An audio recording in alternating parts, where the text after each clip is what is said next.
Paulus bekerja dengan pelbagai rakan sekerja dan dia mengiktiraf kerja mereka yang sepenuh hati, mendedikasikan diri mereka untuk memelihara dan menguatkan gereja. Pada akhir surat kepada jemaat di Kolose, Paulus mengirimkan salam daripada rakan sekerjanya dan memberi salam kepada saudara-saudara setia di Kolose.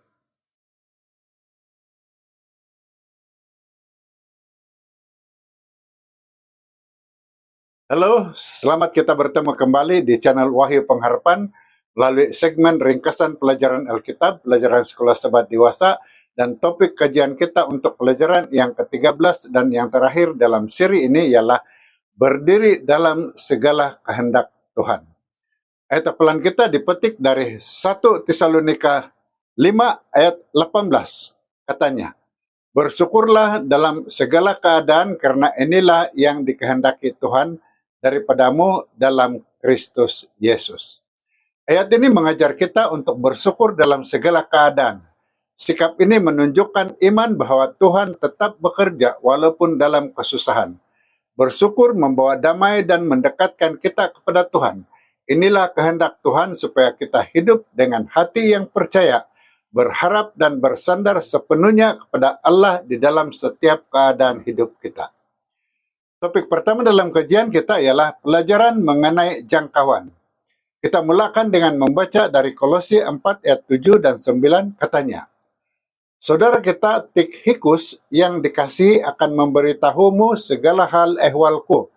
Dia seorang hamba yang beriman dan teman sekerjaku dalam pekerjaan Tuhan. Aku mengutusnya kepadamu supaya dia mengetahui hal ehwal kamu dan menggalakkan hatimu. Paulus bukan sahaja menginjil di kota-kota besar empire, tetapi juga menenun kasih melalui surat-surat yang menghubungkan hati dengan gereja-gereja, menguatkan yang dikenal dan menyapa yang belum pernah ditemui. Setiap surat itu diutus melalui saudara seiman yang setia dan dikasihi. Tikhikus, sahabat seperjalanannya, berdiri teguh di sisi Paulus, membawa persembahan ke Yerusalem, melayani di Rom, dan menyampaikan pesanan kasih kepada jemaat di Efesus dan Kolose. Bahkan dalam musim sukar sekalipun dia diutus sebagai gembala yang setia. Dan Onesimus, seorang hamba yang pernah melarikan diri, namun ditemukan oleh kasih Kristus. Di dalam penjara hatinya diubahkan. Dia kembali bukan lagi sebagai hamba semata, tetapi sebagai saudara membawa surat yang penuh kasih, menyeru pengampunan dan pemulihan. Begitulah Injil bekerja, mengubah hidup, menyatukan hati, dan mengutus setiap orang menjadi pembawa kasih Tuhan. Topik seterusnya ialah perhubungan gereja.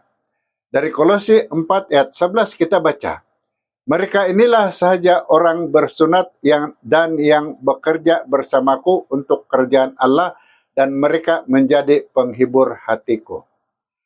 Paulus berjalan dengan satu visi yang jelas, merobohkan setiap tembok yang memecah belahkan gereja dan membina satu tubuh yang bersatu dalam Kristus. Di sekelilingnya berkumpul rakan-rakan seperjuangan dari pelbagai bangsa dan latar belakang, Yahudi dan bukan Yahudi, Asia dan Eropa, semuanya dipersatukan oleh satu tujuan, yaitu Injil. Aristarkus dari Tesalonika setia menemani Paulus dalam suka dan duka, melalui rusuhan di Efesus, perjalanan ke Yerusalem, hingga ke penjara di Rom. Kesetiaannya menjadi saksi hidup akan iman yang teguh. Markus pula yang pernah gagal dipulihkan oleh kasih. Dari seorang yang ditinggalkan, dia bangkit menjadi pelayan yang berguna, bahkan penulis Injil yang memberkati dunia. Dikasihi oleh Petrus seperti seorang anak, hidupnya menjadi bukti bahwa Tuhan memulihkan. Dan Yesus yang juga dipanggil Justus, walaupun sedikit yang diketahui tentangnya, dia tetap menjadi sebahagian daripada karya besar Tuhan. Inilah gambaran gereja yang Paulus impikan, bersatu, setia, dan bergerak bersama untuk satu misi yang agung, menyebarkan Injil ke seluruh dunia. Seterusnya kita mengkaji topik berdiri sempurna dan lengkap. Dari Kolose 4 ayat 12 kita baca, Epafras, seorang daripada kamu, juga berkirim salam kepadamu. Dia hamba Kristus Yesus dan setia mendoakanmu bersungguh-sungguh supaya kamu berdiri teguh dengan penuh keyakinan dan kematangan dalam segala yang dikehendaki Allah. Epafras, seorang hamba yang setia, seorang sahabat yang dikasihi, dan seorang pejuang iman yang tidak pernah lelah. Dialah yang menanam dan mengajar jemaat di Kolose, serta dengan tekun menyebarkan Injil ke Hierapolis dan Laodikia, dua dari antara gereja yang sangat dekat di hatinya. Paulus menyebut Epafras dengan penuh kasih, hamba Kristus, sahabat seperjuangan, bahkan rakan sepenjara. Ini bukan sekadar gelaran, tetapi gambaran hidup yang sepenuhnya diserahkan kepada Tuhan. Dan melalui doanya tersirat kerinduan yang mendalam untuk umat Tuhan, agar mereka berdiri teguh, tidak goyah, walau badai melanda. Agar mereka bertumbuh menuju kesempurnaan dalam kasih yang tidak mementingkan diri. Dan agar mereka menjadi lengkap, dipenuhi dengan segala yang Tuhan sediakan. Inilah hati seorang pelayan sejati, bukan sekadar bekerja tetapi berdoa, mengasihi, dan merindukan umat Tuhan hidup dalam kepenuhan Kristus. Topik kedua terakhir dalam kajian kita ialah hidup di dunia ini tapi bukan darinya. Dalam Kolose 4 ayat 14 kita baca, Lukas, tabib yang dikasihi itu pun berkirim salam kepadamu, begitu juga Demas. Dalam perjalanan iman Paulus, dua nama muncul, Lukas dan Demas. Dua kisah, dua pilihan, dua pengakhiran yang berbeza. Lukas, seorang doktor yang lembut hati, penulis Injil, Lukas dan kisah para rasul, dikenali sebagai yang dikasihi. Dengan setia dia berjalan bersama Paulus, tetap di sisinya hingga saat-saat terakhir. Hidupnya berpaut pada harapan yang kekal, menantikan kedatangan kedua dan kemuliaan yang akan datang. Namun Demas pula pernah menjadi rakan sekerja, pernah berdiri bersama dalam pelayanan, tetapi seiring waktu berlalu hatinya berubah. Dia memilih dunia, meninggalkan Paulus, dan lebih mengasihi kemuliaan sementara daripada janji yang kekal. Dua jalan terbentang di hadapan kita, setia seperti Lukas atau berpaling seperti Demas. Dan hari ini pilihan itu tetap milik kita. Topik terakhir dalam kajian kita kali ini ialah pesanan kepada Laodikia. Dari Kolose 4 ayat 15 kita baca, sampaikan salamku kepada saudara-saudara di Laodikia dan kepada Nimfa dari jemaah di rumahnya itu. Di antara lembaran sejarah gereja awal, muncul dua nama yang mungkin tidak sering disebut, namun membawa makna yang mendalam, Nimfa dan Archippus. Nimfa seorang pemimpin gereja di Laodikia, walaupun identitinya tidak begitu jelas, sama ada lelaki atau wanita. Yang pasti rumahnya menjadi tempat persekutuan, tempat iman bertumbuh dan kasih Kristus dinyatakan. Archippus pula anak Filemon dari Kolose, seorang sahabat Paulus yang dipercayai.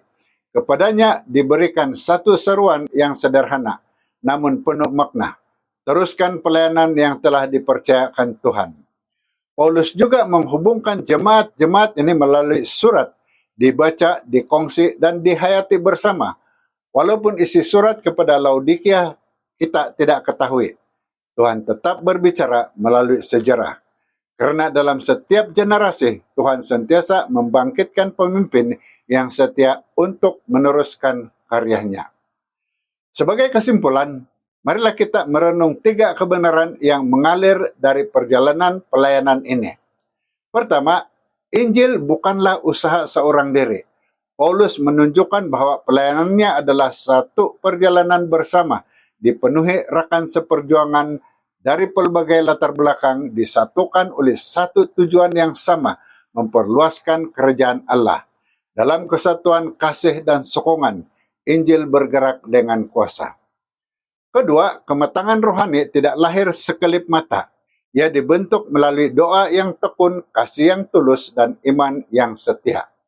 Seperti Epafras, kita dipanggil untuk berdiri teguh, terus bertumbuh, dan hidup dalam kepenuhan kehendak Tuhan.